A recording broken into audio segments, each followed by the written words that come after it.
Assalamualaikum warahmatullahi wabarakatuh. Perkenalkan, nama saya Muhammad Zulfikar dan saya adalah peserta pelatihan dasar CPNS Angkatan ke-12 Puslatbang KDO Delan tahun 2020. Assalamualaikum warahmatullahi wabarakatuh. Halo teman-teman, apa kabar? Semoga masih tetap semangat ya teman-teman ya. Sekarang kondisinya lagi hujan, lagi dingin, ngantuk. Nggak ngantuk, tetap semangat kok. Nah, komitmen mutu. Apa itu komitmen mutu, teman-teman? Saya juga masih belum bisa bilang bahwa saya adalah orang yang memiliki komitmen mutu. Tetapi kita akan cari tahu apa itu komitmen mutu, teman-teman. Kita let's go slide. Nah, pasti teman-teman itu pernah mendengar arti dari efektif dan efisien, ya kan? Sering kan mendengar kan? Coba kerjakan sesuatu itu dengan efektif dan efisien.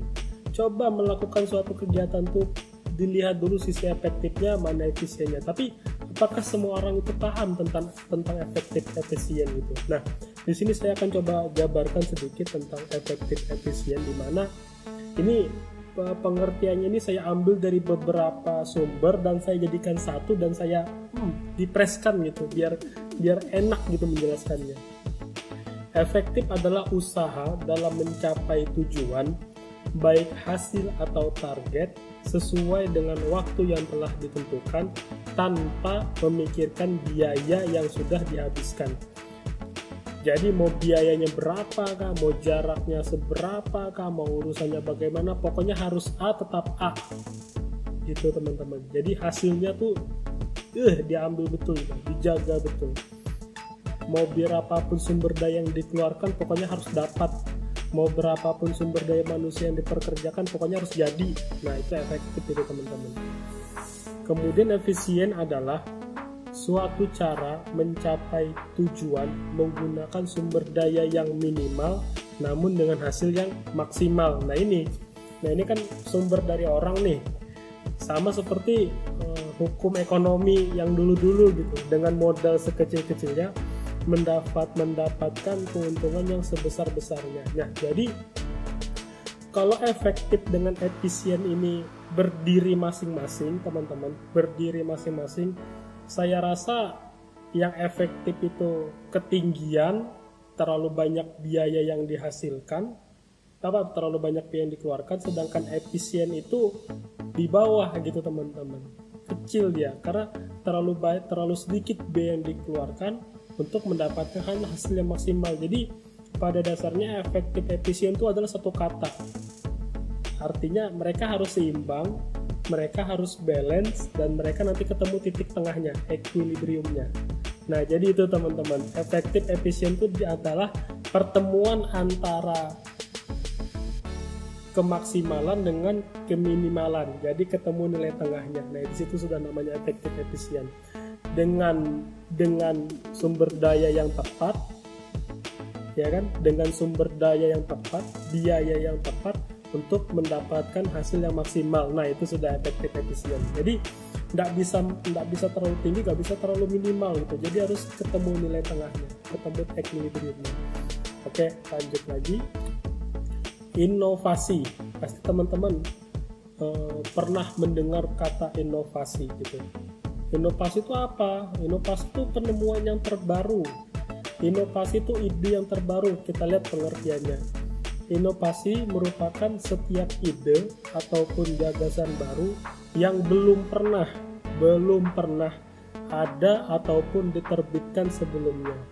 Sebuah inovasi biasanya berisi terobosan-terobosan baru mengenai sebuah hal yang diteliti oleh sang inovator. Nah, jadi inovasi ini apa ya? Belum pernah ada dan atau belum pernah diterbitkan teman-teman. Jadi ya bener-bener inovasi gitu. Itu pengertiannya. Tetapi saya mau kasih contoh ya, negara Cina itu dulu ya teman-temannya, dulu terkenal dengan negara menjiplak gitu. Nah, tetapi seiring berjalannya waktu, kalau teman-teman sadar atau tidak sadar, sekarang Cina itu menjadi negara inovator, teman-teman. Menjadi negara inovator di mana banyak produk-produk, barang-barang, teknologi yang nggak pernah kita pikirkan di sana ada. Kalau teman-teman mau contoh ya, coba lihat produk-produk di Shopee, Tokopedia, lebih-lebih di Alibaba. Ada gitu produk-produk seperti itu, barang-barang seperti itu, ada bentuknya dijual yang nggak pernah kita pikirkan gitu loh. Jadi mudah-mudahan kita menjadi negara inovator, teman-teman. Sekarang kalau kita pengen menjadi negara inovator, kalau kita barang nggak bisa, setidaknya jasa kita bisa menjadi negara inovator. Kenapa? Jasa bisa kita kejar, teman-teman. Mungkin kalau barang, supaya kita menjadi negara inovator itu berat. Kenapa? Karena butuh variabel-variabel yang banyak banget, dan itu semuanya hard, dan itu semuanya real. Tetapi kalau jasa, setidaknya kita punya SDM yang mumpuni, teman-teman. Kita bisa kejar ketertinggalan kita di bidang inovasi melalui bidang jasa dulu, teman-teman. Oke, kemudian lanjut. Nah, di sini baru kita bicara mutu, komitmen mutu. Mungkin teman-teman komitmen sudah sering mendengar ya, teman-teman ya, komitmen dengan si dia gitu kan. Nah, jadi kita bicara mutunya dulu. Nah, saya mengambil dari berbagai macam sumber tentang mutu. Nah, ini pengertian yang paling bagus, teman-teman. Kalau bahasa Inggrisnya mutu itu ya quality ya, kualitas gitu ya. Nah, tapi kita pakai bahasa Indonesia menggunakan kata mutu, jaminan mutu.